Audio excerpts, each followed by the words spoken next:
Back about 3 months ago, I ended up doing a reaction video to a guy named Bellular who made a video called A Key Mistake That Shattered Dark and Darker's Return to Steam. Now, that criticism ended up, I guess, falling on Bellular's ears. He ended up retracting that video and privating it and ultimately came out with an apology. Now, in the course of that video, about 20 or so minutes into my reaction, there was a section in Bellular's video where he talked about this game, Legacy, Steel, and Sorcery, which was being developed by some friends of his. There is also another fairly interesting game. Now, I will say, like, it's came on my radar because I kind of know the developer and I've talked to a few of them. It's the one from Notorious Studios. And at the time, it looked as though, at least kind of in the context of the video that Bellular had been making, that it was something that he was trying to push. Now, he came back and apologized for all of that and said it was inadvertent and he didn't mean it that way. And I believe him, and I commend him for having made the apology that he did. But that's not really what this video is about. It's not about him. It's about Legacy, Steel, and Sorcery. See, this is a video game that's been invested by OTK, by Riot Games, and a couple of other investment houses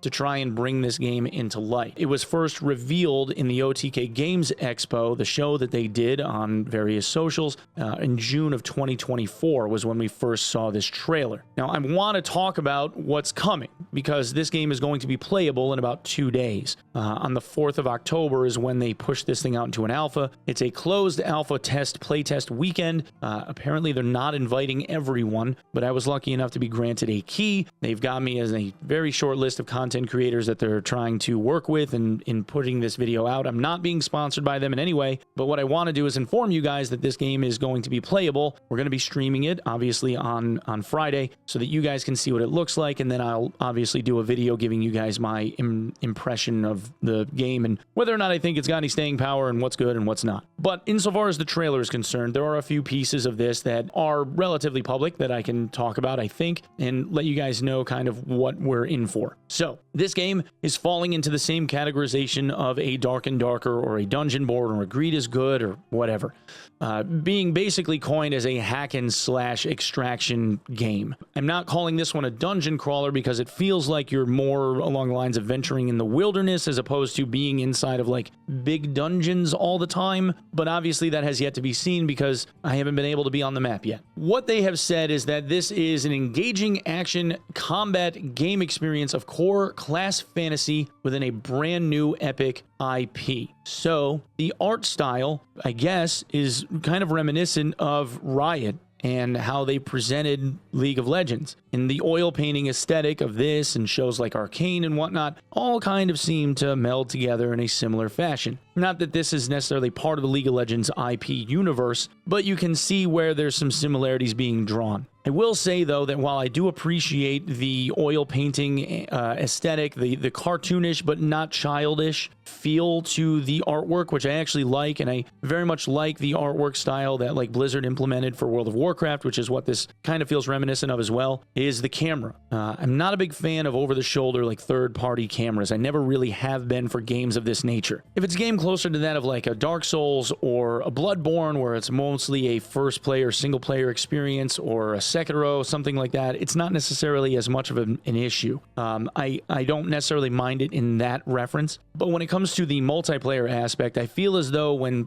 things go over the shoulder like this, it gives people too much of a view angle. In a lot of circumstances, you have the ability to kind of like corner peek and whatnot, unless there's some very creative, like blinding work that gets done in games like Scum, for example. They have some unique camera things that they do where if your character can't necessarily see around a corner, they're blind around that corner. I don't know if this game is going to implement that. It would be very cool if they did, but we don't really know. The idea of the first-person camera to me has always felt more immersive. And when it comes to hack and slash games like this, I feel like the devs, not that they're necessarily like lazing out, but I feel like it's an easier path to follow to end up doing third-party camera stuff because you don't have to worry about like slash hitboxes nearly as much. There's less control in the attacks that you make, in my opinion, and it ends up just kind of being like a battle of numbers where the ranged attacks might have headshot counts, but the slashing ones don't necessarily, and it comes down to different like attack moves. They also don't have to worry about things like arm animation or slash angles or that much control. It ends up working out to be something more along the lines of like click button, did it impact? Yes, okay, here's your damage number. And I feel like that's not necessarily as immersive as a first-person camera.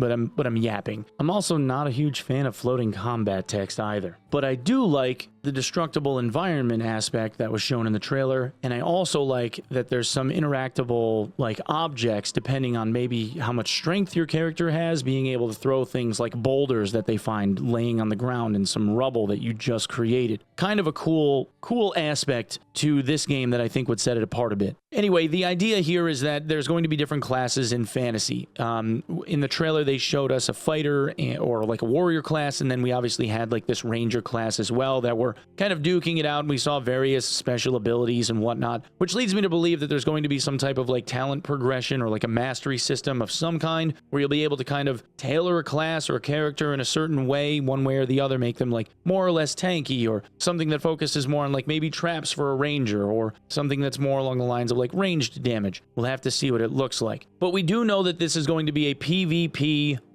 versus E experience. So you're going to have players versus enemies, which the game refers to as the darkness. And then you're also going to have other players to fight against, loot, and then extract. The area that you, I guess, adventure into is called Mythregard, and then there's also this area Stonehaven, which is kind of like the jumping off point, some little town or hamlet or whatnot, where there's shops and vendors, which apparently will have their own reputation systems, and then there will obviously be quests and whatnot that you'll be able to engage in and go and adventure off and do that kind of stuff. It appears that the vendors having the reputation system will unlock better armor or weapons or maybe crafts, something like that, better potions perhaps, but we don't really know. All we know is that it appears that there's going to be some amount of like quest embarking, and there's going to be some amount of a reputation system with the vendors involved. Other than that, we don't really have a firm idea insofar as what to expect from the game. We know that there's obviously hotkeyed skill usages.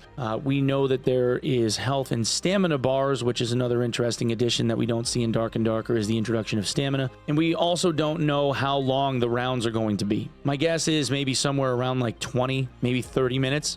Obviously, it's going to depend on how big the map is and how far you have to travel in order to try and get out, and obviously points of interest, whether or not there's going to be a map that pops up that you can look at. We don't really know any of this stuff yet. Now, I can say that I have put out a feeler to the developers at Legacy Steel and Sorcery, the people over at Notorious Games, to try and see if I could have a conversation with some of the people in like the lead dev seats. Primarily, I'd love to speak to the creative director, and I know I put out some feelers and we've having some conversations back and forth in terms of whether or not we're going to be able to do that and see if we can coordinate something and find a good time, because I'd really like to ask them more about the inner workings of their game. But for all of you that are potentially interested in seeing more of this, and whether or not it's going to be something that you're curious about or want to see if it's going to end up being a contender of any kind in this this new and developing like game sphere, please come by the stream and I'll show you guys what we have to offer. You can catch a stream over at twitch.tv/onepeg, where I stream live around 7 to 8 a.m. every single day, most days of the week, if not earlier, depending on when I wake up in the morning. Otherwise, I will definitely be doing a review of the game and let you guys know what I think here on this channel at some point in the near future, so maybe consider subscribing to the channel if that is of any interest to you whatsoever. Otherwise, I suppose I will see you in the next video when it pops up on your feed. Thank you so much for lending me your eyeballs, everybody, and I will see you in the next one. Peace.